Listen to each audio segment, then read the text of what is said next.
जय जिजाऊ, जय शिवराय, जय शंभूराजे. गडकिल्ले संवर्धन प्रतिष्ठान महाराष्ट्र राज्य सादर करत आहोत श्री साम्राज्याचे दिनविशेष. 15 जून इसवी सन 1665 महाराज जड अंतकरणाने किल्ले राजगडी सुखरूप परत तह स्वीकारल्याचे मनोमन इतके दुःख महाराजांना वाटले की जड अंतकरणाने महाराजांनी ते स्वतः स्वीकारले. मात्र ते कोणाजवळ व्यक्त करण्याचे धाडसही महाराजांना नव्हते. रयतेची, सैन्याची, प्रजेची, स्वराज्याची अधिक नासाडी होऊ नये म्हणून हा तह चाणाक्ष बुद्धीने आणि चातुर्याने स्वीकारून महाराजांनी स्वराज्य साप बुडवण्यापासून वाचविले. हा जगप्रसिद्ध तह आणि तहाचा अभ्यास मुळात संपूर्णपणे केल्यास महाराज काय होते याची खात्रीच पटते. मात्र त्यानंतर महाराज किल्ले राजगडी परतले. 15 जून इसवी सन 1670 मराठ्यांनी सिंदोळा गाव आणि किल्ला विजापुरांकडून जिंकून घेतला. कोणा मतब्बराने ही मोहीम फत्ते केली ते काही समजायला मार्ग नाही. इतिहास मुका आहे, तिथे तर्कही लंगडा पडतो. सामान्य माणसाने घडविलेला असामान्य इतिहास म्हणजे मराठ्यांचा इतिहास लिहून ठेवायची आमच्यात पद्धत नव्हती. पराक्रम करायचा आणि मोकळे व्हायचे. 15 जून इसवी सन 1681 शहाजादा अकबरास भेटण्याबाबत छत्रपती संभाजी महाराजांची मंत्रिमंडळाची बैठक. जून महिन्याच्या पहिल्या पंधरवाड्यात महाराष्ट्रात आलेल्या अकबर व दुर्गादास राठोड यांनी पाली नागोठेण परिसरात आपला तळ दिला होता.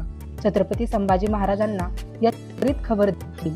शहाजादा अकबरास भेटावे की न भेटावे या छत्रपती संभाजी महाराजांनी मंत्रिमंडळाचा सल्ला घेण्याविषयी बैठक बोलावली. त्या मंत्रिमंडळाच्या सल्ल्यानुसारच प्रथम प्रतिनिधी पाठवून शहाजादा अकबराशी चाचपणी करावी असे ठरले. 15 जून इसवी सन 1704 सरसेनापती धनाजी जाधवांनी औरंगजेब बादशहाच्या ब्रह्मपुरीच्या छावणीवर हल्ला केला. यावेळी मोगलांच्या व धनाजी जाधवांनी मोठा बाका आणला होता. औरंगजेब बादशहाची बायको उदयपुरी बेगम, मुलगी जिनत उन्निसा बेगम आणि बादशहाच्या अंतपुरातील इतर स्त्रिया यांच्यासह संपूर्ण कुटुंब काबिलीचा मराठ्यांच्या ताब्यात येण्याची भीती निर्माण झाली होती. परंतु ऐनवेळी एका राजपूत सरदार मुळे ही घटना टळली. 15 जून इसवी सन 1757 सिराकपट्टीच्या स्वारी. 1 जानेवारी 1757 ते 15 जून 1757 कर्नाटकात स्वारी करण्यास पेशव्यांचे मुख्य 2 हेतू होते. 1 मराठ्यांची सत्ता वाढवणे, 2 कर्नाटकातील छोट्या मोठ्या संस्थानांकडून खंडण्या गोळा करणे. श्रीरंगपट्टणच्या परिसरात मराठा सैन्य येताच दलवाई म्हैसूरचे दिवाण नंदा राजा यांची घाबरगुंडी उडाली. त्याने म्हैसूरचा सरदार हैदर अल्ली दिडगडला होता त्यास परत बोलावले. दरम्यान मराठे शहरात घुसले आणि त्यांनी नंदा राजाकडे थकलेल्या खंडणीची मागणी केली. नंदा राजेंनी एवढा पैसा तिजोरीत नाही, तो कुठून देणार असे सांगून आपली अगतिकता प्रकट केली. तेव्हा सदाशिवराव भाऊंच्या सांगण्यावरून श्रीरंगपट्टणच्या किल्ल्यास मराठ्यांनी वेढा दिला.